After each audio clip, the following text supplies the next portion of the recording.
This is one of those Lakers moments where the air shifts and you'll want to be able to say you were here when the dominoes started lining up. This isn't a lazy rumor mill day. This is urgency meets opportunity, a late window buzz with real teeth, the kind of last card up the sleeve that franchises play when the goal isn't noise, it's banners. We've already seen the front office put its fingerprints all over the roster, bringing in Marcus Smart to harden the perimeter and DeAndre Ayton to anchor the middle. But the tone around El Segundo is that there's room for one more decisive swing too. Match a Western Conference that isn't waiting for anyone. If you're Lakers to the core, hit subscribe to Lakers News Fan Report. Smack that like so this video finds every member of Lakers Nation. And drop your early pick in the comments. Murray, Markkanen, Allen, or Hauser, because by the time we're done, you'll have a clear picture of how each name actually changes the way we win. Let's be brutally honest about the landscape. The Thunder are defending champions with length and layers.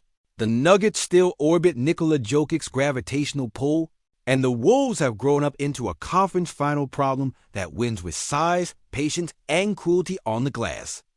If you're the Lakers, with Luka Doncic in his apex years and LeBron refusing to be anything less than a winning algorithm at 40, pretty good isn't a plan.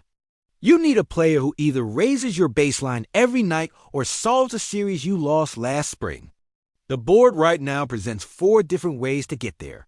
Go get a primary defender playmaker who can toggle roles next to Luka and LeBron.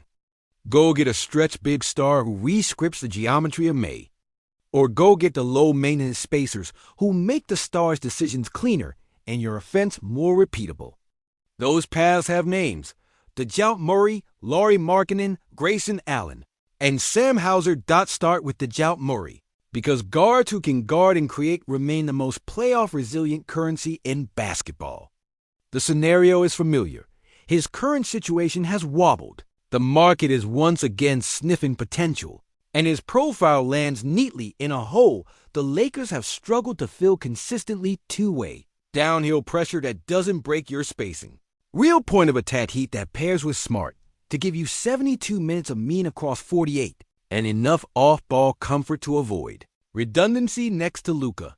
Murray at his best is a defensive tone setter who takes the opponent's favorite action personally, and a big guard playmaker who will punish a small on the switch without hijacking possessions.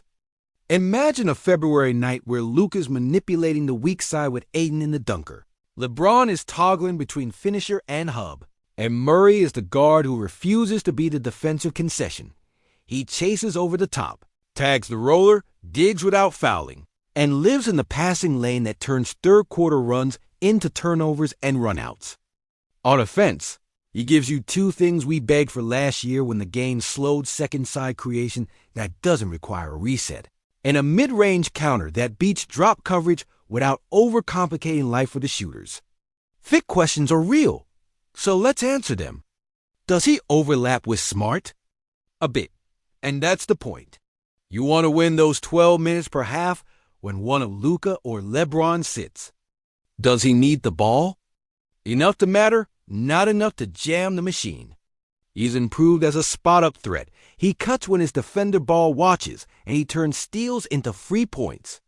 Closing lineups with Murray look loud. Smart, Murray, Reeves, LeBron, Ayton against big wings. Smart, Murray, Luka, LeBron, Markkanen if we dream bigger.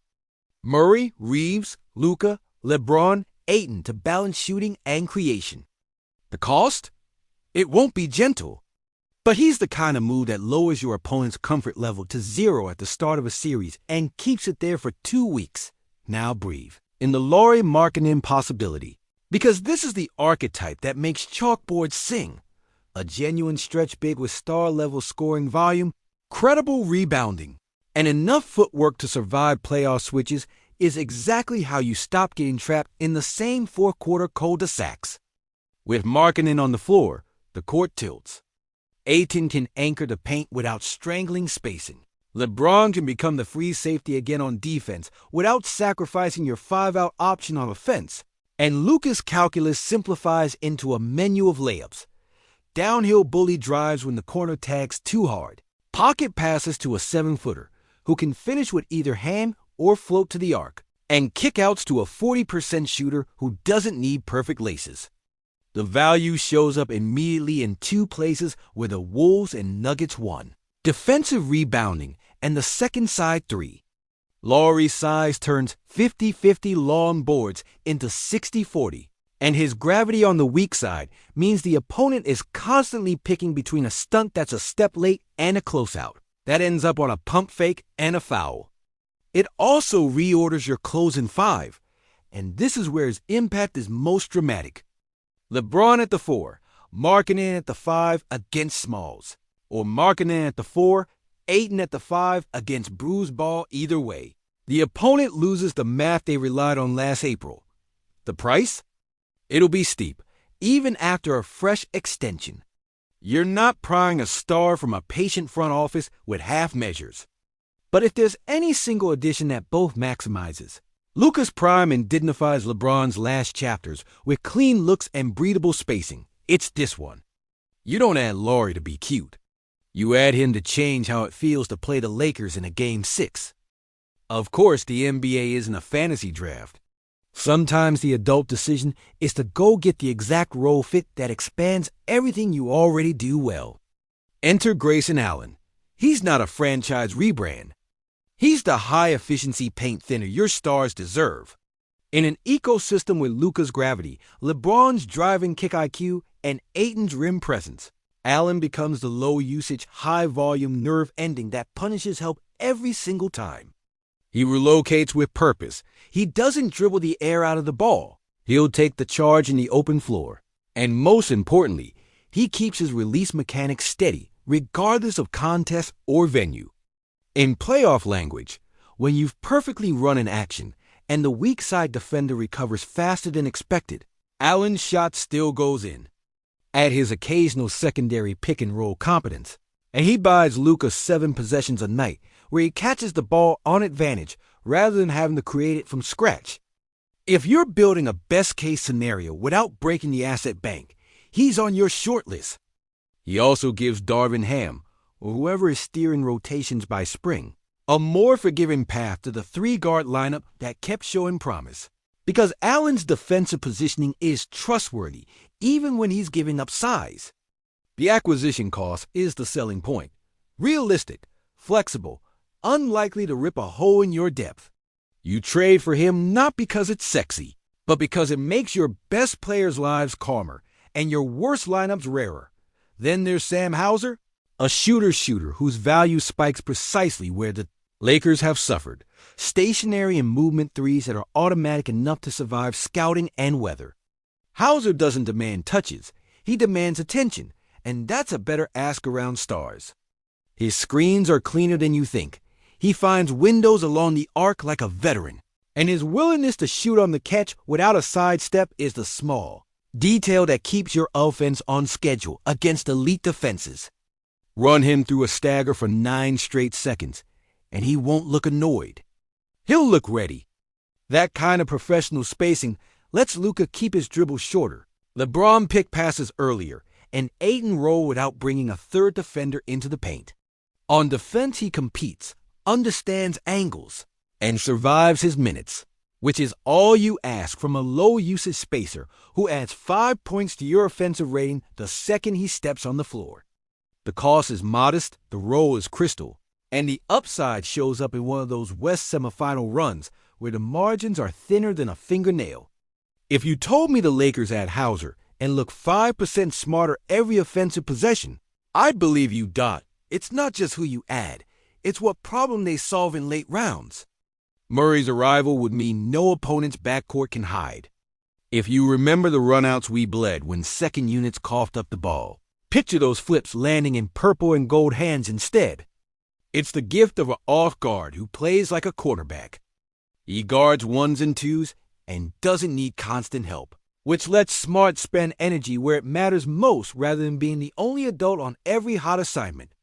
In a timeout with 2 minutes left and a 1-possession lead, you can live in offense-defense subs with Smart and Murray without sacrificing shot creation because Luka is the eternal emergency break and LeBron is the eternal breaker of patterns. Think about Denver's favorite actions, the Spain pick-and-roll stacks, the cross screens into two-man games at the elbow. Murray's hands in those passing lanes matters more than any graphic you'll see on TV marketing. Meanwhile, erases the awkwardness that kept creeping in when we tried to be five-out with players who aren't genuine five-out threats. With him, five-out is not an emergency button. It's your native language. LeBron probes middle without daring a tag. Luka baits the low man and still sees the rim. Ayton can play more situationally, hunting seals and offensive boards without clogging A-to-B actions. And when matchups go haywire, you toggle sit Ayton, close with Markkanen at the 5. Switch almost everything, rebound by committee, and let teams try to guard Luka's spread pick and roll with two non-shooters on the floor. Those are the minutes that break wheels. Allen and Hauser share a superpower. They allow the stars to become boring in the most violent way possible.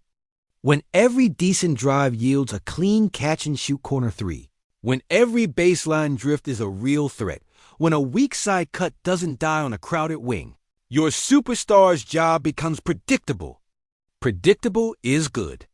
Predictable means less variance. Less variance in May means more wins. That's why the cheapest names on this list can have a disproportionate impact, fewer wasted possessions, fewer bailout heaves, more trips where the defense has to pick which poison tastes least awful. You can't have a grown-up conversation without talking price. The Murray path probably means you're placing real players and future premiums on the table. If you go that way, it's because you believe his two-way elasticity earns back the cost in May defense and February sanity. Markkanen is an even bigger swing. There's a universe where the ask includes a fan favorite and first stretch indecently far into the future. You don't do that unless you are convinced you've built a title identity that can live for 3 years. With Allen and Hauser, you're threading the needle between value and need, hoping to keep Rui Hachimura's size on the wing, Austin Reeves' connective tissue, and enough draft equity to stay in other conversations. Layer in the personalities, because this is Los Angeles and the human piece matters. Murray plays with an edge that matches Smart's danger and LeBron's disdain for nonsense. He walks into a practice and the temperature rises. That is value in a locker room that needs to remember what hard to play against feels like every Tuesday night in February. Markkanen's vibe is quieter, which might be exactly what this group needs, a star who adds loud points with a quiet ego. Allen and Hauser are plug-and-go professionals who won't touch timelines or headaches. There's a reason role players who know who they are feel like oxygen beside top 10 usage guys. They keep the room normal. Let's not forget why any of this matters. The West got crueler. The margin between a second-round exit and a finals run is a handful of possessions a night. Those possessions are where Murray eats, where Markkanen stretches, and where Allen Hauser punish. This isn't about April Instagram banners. It's about building an offense that doesn't bend to matchup changes, and a defense that sets the tone instead of reacting to it. It's about giving Luka the oxygen of true spacing and a second backcourt predator. It's about giving LeBron the right to choose when to be the hammer and when to be the brain without apologizing to physics. It's about making Ayton's job simpler, run hard, rebound everything, finish with violence because there's room for him to run without 3 bodies in the lane. It's about giving Austin Reeves more lineups where his patience becomes lethal. Not necessary, Dot, so where do I land? Putting my name on it. If you can pry Lauri Markkanen without detonating the core and without unprotected picks deep into the 2030s, he's the move.